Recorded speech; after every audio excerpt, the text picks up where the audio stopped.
Rural and indigenous women are continuously forced off their land and must work as cheap labor. But we don't get a say in how this global system affects us.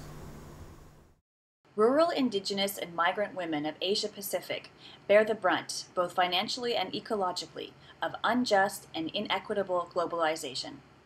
Yet corporate interests, rather than community interests, are influencing Rio+20.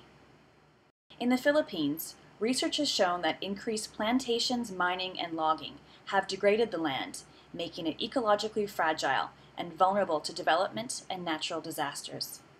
For women, the impact is even greater, without equal access to land and little to no control over resources nor opportunities to make decisions about their own lives. In Northern Mindanao, like many rural women, local Moro women are given difficult roles to play in their communities. They must manage their households, work in the fields, and contribute income. Patriarchal beliefs only deepen women's isolation in their confined roles. When Typhoon Sendong hit the northern Mindanao region in December 2011, it destroyed whole communities, and women survivors faced even more severe barriers to rebuild their lives. Kayo si idin miya mangi betay ko walayami miya was out kami langon sa porok 21 na moski bu miya lamba sabab ko mga kayo amya mangi bentol ko walayami.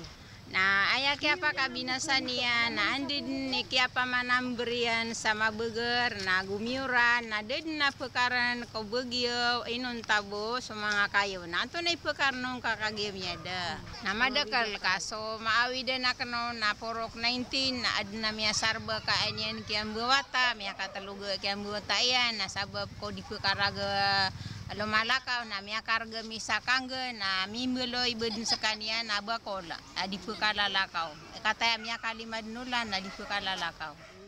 Despite the fact that rural and indigenous women of Asia-Pacific are most affected by unsustainable growth models of development, they rarely help design development policies. According to community members, without consultation from villagers, the local government deemed this area dangerous and uninhabitable. They reported that survivors were given only one option: live in a shelter and rely on temporary aid with little community development planned for the future. Sanitation and security issues were key concerns, especially for women and children, yet they say they were ignored.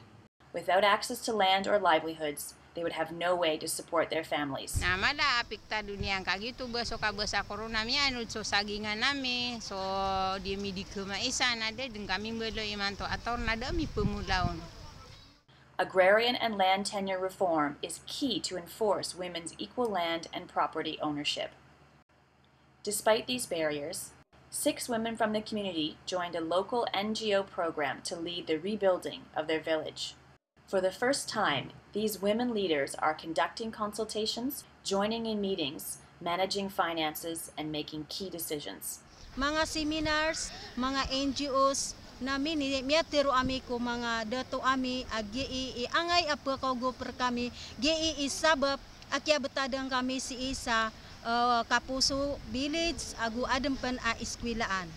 However, many have still not received government aid promised to survivors. Na so mga bulong na mirampay iran kami ang mga babay. Dapat na masuportan kami ang gobyerno. Kamapangindawa mi ang kami ron until the pamana kuan baka sa hanggang na makuha ng kami ang mga farmers, ang mga kuwan ginana mga ibarat na example mga kawiyagan ba mga ala mga live na dispersal may bagay kami agugi mga karsader kami may isure kami nakakwanan. Their message is clear for sustainable development. Begang kamiran sa dia mi di pangawiyagan. Begang kamiran mga babay kas kami na madakal kami mga niya organize ang mga babay na kurang kami sa kapangawiyagan.